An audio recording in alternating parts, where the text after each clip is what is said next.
So I'm going to go over how I shoot handheld 4x5 photography with my Pacemaker Speed Graphic. You could easily use the Crown graphic for this also, and there are other handheld 4x5 cameras available, but this is how I use my Speed Graphic for it.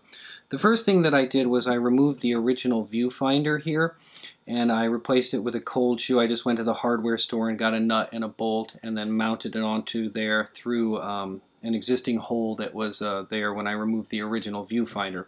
I picked up a Gortzy multifocal length viewfinder, which I will put in the I'll put a link to it in the description area for those of you who are interested in it. I think it was about $100, but it's a really valuable tool.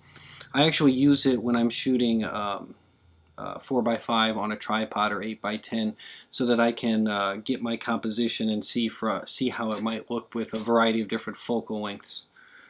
So I mount it onto there, just slip it on and then tighten the screw down, and I can use that to get my composition then. The other modification I did was a pretty simple modification, but I thought it was a necessary one. Normally the Speed or Crown graphic will have a back tilt on the front standard here, and this is to accommodate a wide angle lens with a drop bed, so the edge of the bed is not actually in the shot.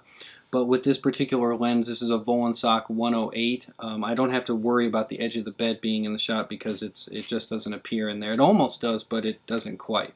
So I don't have to worry about that. So I did a front tilt. I reversed it so that I could do a front tilt on it, and this helps with getting depth of field. So now it simply will just tilt forward. Now I don't have to do a lot of front tilt to get a little bit better depth of field. It's just a slight one. I learned how to do this off of a video. Someone showed how to do it. I will link to that video so that if you want to do it, you can. It was easy. It took me about 20 minutes to do it, and that comes in really handy.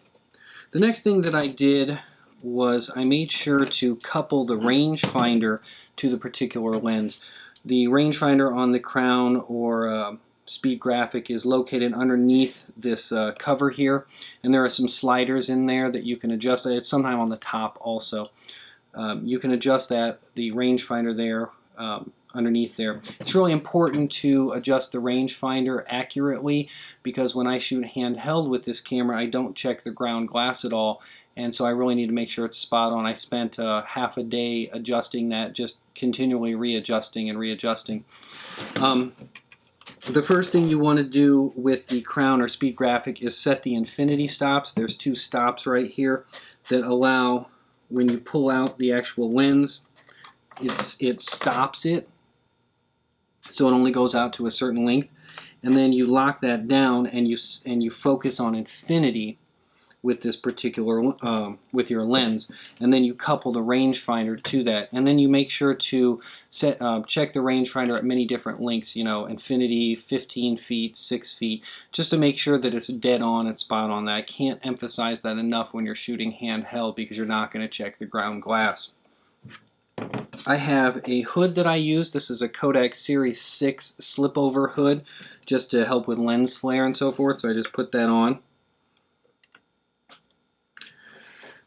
So then what I do is I will, on the Speed Graphic, make sure that the back focal plane is open when you're shooting. I use the leaf shutter when I'm shooting so that I won't get as much camera shake with it or camera movement.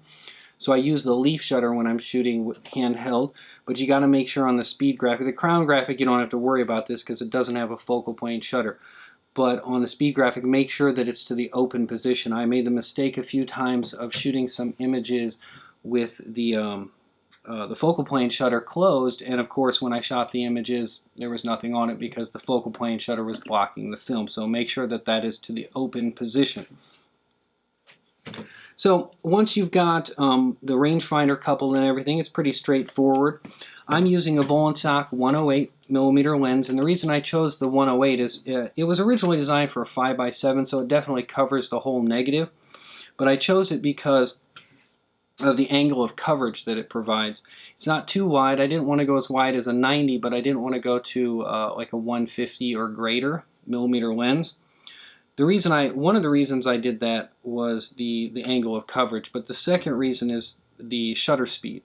So when you're hand holding, you want to make sure that you have a shutter speed that is no slower than the focal length of the lens. Now this Volensock is an older shutter, or it's in an older shutter, so it is the kind that goes from, you know, 1/5 of a second, 1/10 of a second, 25th, 50th, 1/100th, 1/200th, and 1/400th. So it's nice because I can use it at 1/100th of a second and making sure to avoid camera shake since it's a 108mm lens. Now, I wouldn't go much slower than the focal length of your lens when shooting handheld, because you start to pick up, it limits your ability to enlarge the image, because you start seeing that loss of sharpness due to the camera shake. I've shot this down at a 50th of a second and I've gotten away with it, but you really have to hold still and just account for that, but I try to avoid it at all costs. So what I do then is I just make sure that the back focal plane is to the open position. I will cock the shutter here and make sure on the speed graphic that the switch on the back is set for the front, to trigger the front there. And I've just taken the arm and slid it over the shutter release, so when it goes down it'll trigger the shutter. Set your f-stop and then put in your film holder. Pull the dark slide. Get your focus. Well, actually, I get my focus before I pull the dark slide, but dial in your focus looking through the rangefinder. Then pull the dark slide, get your composition, hold very still, and gently press down. And then put your dark slide back in, and you've taken a handheld 4x5 shot. So I hope you found this helpful. I really enjoy shooting with this. It's sort of my on-the-go camera. I usually take this with me even if I've got my 4x5 or 8x10 camera, in case I see a shot, you know, that I just want to get quickly. It's good for street photography. It's just good for general quick photography. So I hope you found this helpful and that it will help you if you're interested in doing 4x5 handheld photography with the Pacemaker Speed Graphic or the Crown Graphic.